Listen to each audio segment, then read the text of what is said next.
legal for them to engage in sex. Can this really be the case? We decided to pay a visit to the Institute and question them about this and some other information on their website. Even if it's 2 minutes, the opinion... No, I really can't. No, can you answer one question for us, sir? Needless to say, our initial attempts were met with resistance.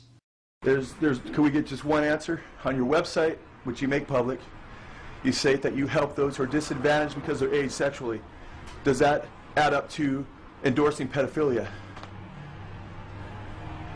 We do not endorse anything of that. I would strongly recommend that you turn the camera off and leave right now. This is private property. Get out. Despite what appears to have been a denial, the Institute's website declares it is the sexual right of all people to engage in sexual acts or activities of any kind whatsoever, and that people have the right to sexual entertainment, including sexually explicit materials dealing with the full range of sexual behavior. If taken literally, these so-called rights would obviously include pedophilia and child pornography.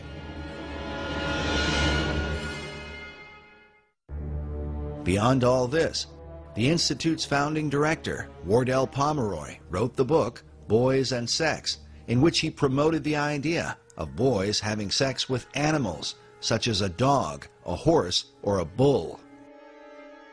Pomeroy also stated that incest between adults and younger children can prove to be a satisfying and enriching experience.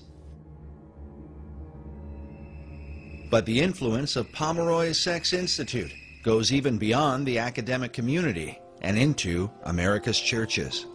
The line from Kinsey to the current destruction of the Catholic Church is very direct. In the past 4 years, more than 180 people have come forward claiming they were sexually abused by priests in this area over the past 60 years. Consider this raw data. A survey commissioned by the U.S. Catholic Church found more than 10,000 allegations of sexual abuse involving more than 4,300 priests and deacons. The harm done to trusting families is immeasurable and was perhaps most powerfully captured by filmmaker Amy Berg in Deliver Us from Evil, a documentary about a child-molesting priest and the anguish he brought to countless children and their parents. I feel betrayed by the church. The church had betrayed me and my family, and they destroyed it.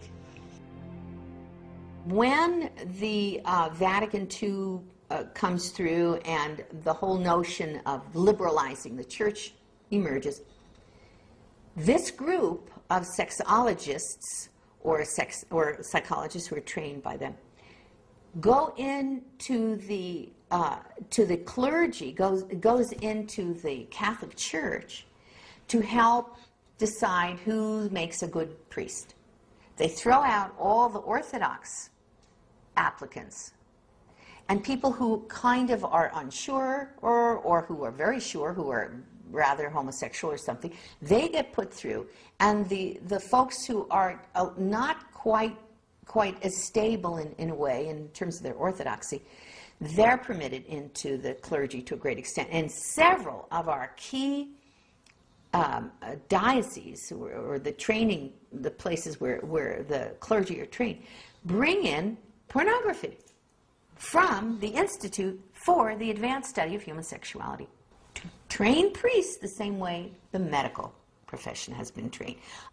Desensitizing the priests on issues of homosexuality and promiscuity and bisexuality and everything else, using that pornography to desensitize them and condition them, and in many cases, to seduce them. But the fallout has extended into mainstream Protestant churches as well, with one scandal after another, involving some of America's top evangelical leaders. I have sinned against you, my Lord. It just is a tragedy of the first order. You know, I could give you a theological reason, Nancy. I think the enemy of our souls, Satan, assaults the church and assaults the truth. As with Roman Catholicism, Protestant sex scandals all over the country often involve pedophile pastors and church leaders preying upon young children. While the hypocrisy involved is undeniable, can it be that this is the unavoidable conclusion of Kinsey's sexual revolution? A society so overwhelmed with temptation that even the most would-be pious members find it all but impossible to resist. And what will this mean for churches in America? There's a whole issue of denial. We have turned our back on understanding that this is a significant, profound problem in the church. And I think that there needs to be an awareness and education, and I think that pastors need to address it from the pulpit.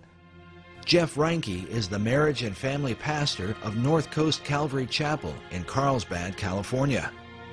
He believes that what we currently know about men struggling with sexual addiction in American churches is far worse than many Christian leaders are willing to admit. I am grieved at the lack of moral outrage that there is lacking today in our culture, and particularly in the church, in the whole area of sexual perversion. I believe it is the Mount Whitney. I think addiction, and particularly sexual addiction, is the Mount Whitney of sin in the church today. If I could use a more effective metaphor, I really think it's like an iceberg, is we just barely see the tip of it. But underneath the surface, there is such deep denial, and that denial is led to personal destruction, I think, particularly with men. This is nothing, right? This is nothing. Don't mean anything. This is nothing. I mean, I'm looking at a few pictures. Would you rather I'm actually with another girl? Like I mean, did I actually cheat on you? You know, actually, I would prefer that my husband not do either one. Are you trying to give me an option? It's either a prostitute or the computer? There's not a week that goes by in my own counseling practice that I am not counseling a couple, that I don't get a phone call or an email in regards to sexual addiction. I had a wife whose husband is a lawyer in the area, and she's filing for divorce. For the last 6 years, he's been caught in prostitution, in pornography, in striptease centers and so forth. And she asked me this question. She said, how is it that he could call himself a Christian for the last 5 years, that he's been struggling with this stuff? How can he call himself a Christian? Could you tell me that, Pastor? When is it going to stop with you? I'm not covering for you anymore. Dude, what's there to cover? There's nothing wrong with this. Did you look at it? There's nothing wrong with this. Yeah, I did look at it, and so did your son. Yes? So what? What kind of a father have you become? Now you're going to talk about me being a father? It's going to stop, and it's going to stop now. It already stopped. That's what you said months ago. What kind of marriage is this? You know, it's one thing that you make me feel like I'm not even your wife, that I'm worth nothing, that you have to look at magazines and porn. What do you expect from me? I can't even look at you anymore. How do I explain this to your children? You know, you've got a problem, and now you've made it ours. Fix it.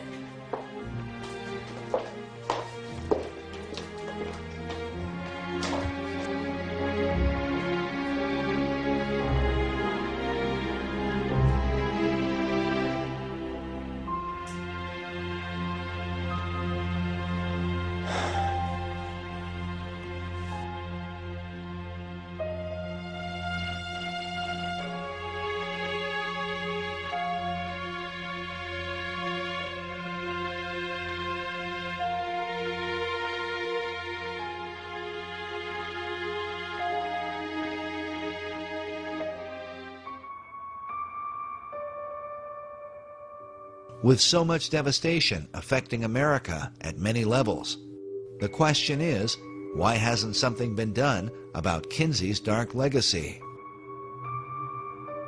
The answers are complicated. Many brush off the continued influence of Kinsey and his disciples because they are told that things have gotten better because of them. It is often reported that sex crimes are diminishing in America, and that rape has supposedly declined by 85% since 1970. Law professor Anthony D'Amato published an essay in 2006 titled Porn Up, Rape Down, crediting the porn industry for this so-called reduction of rape. But leading members of law enforcement strongly disagree. Denver Police Lieutenant James D. Ponzi is a Regis University professor whose research on crime statistics has been presented at Harvard University and published in police journals across the country. Ponzi was quoted in Police Beat in May of 2005. He said, "In 1998, Shannon Schreiber was raped and murdered. The lawsuit her parents filed revealed the practice of downgrading sexual crimes. Departments cooked the books to lower crime rates." Lieutenant Ponzi got emails from different departments all over the country regarding statistics being altered in their cities. Ponzi said these lower rape statistics don't reflect what is truly happening in sex-related crimes. The reason for the deception is political pressure to lower crime rates, as partly exposed by U.S. News and World Report.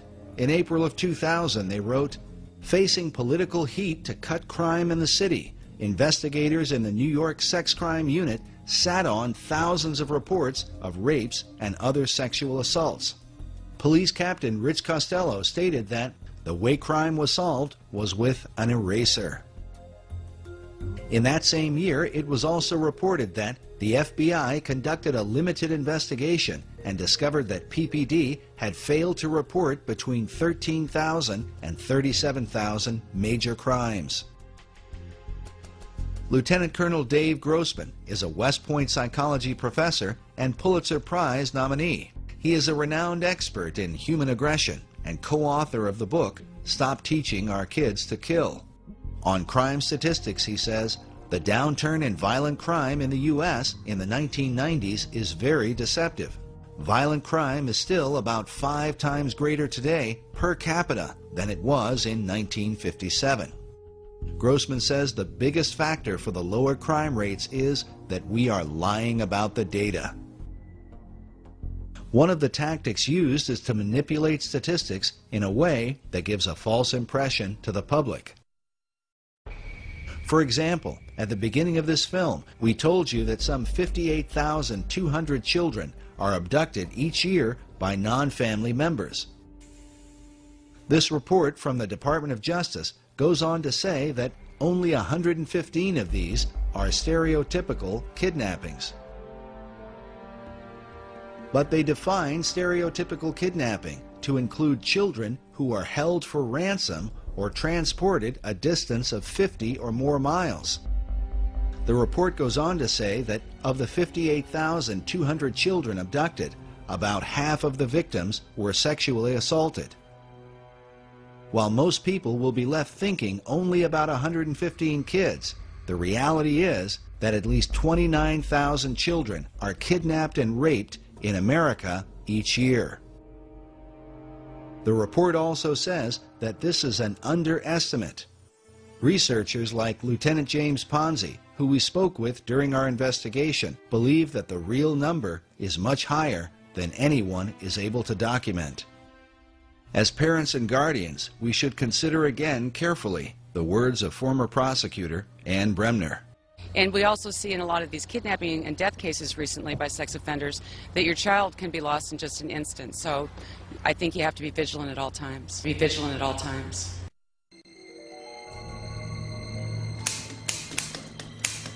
Manipulation of truth and political pressure have continued to protect the influence of Alfred Kinsey and his followers for more than half a century. In the 1980s, the Reagan administration developed a commission to investigate the influence of pornography.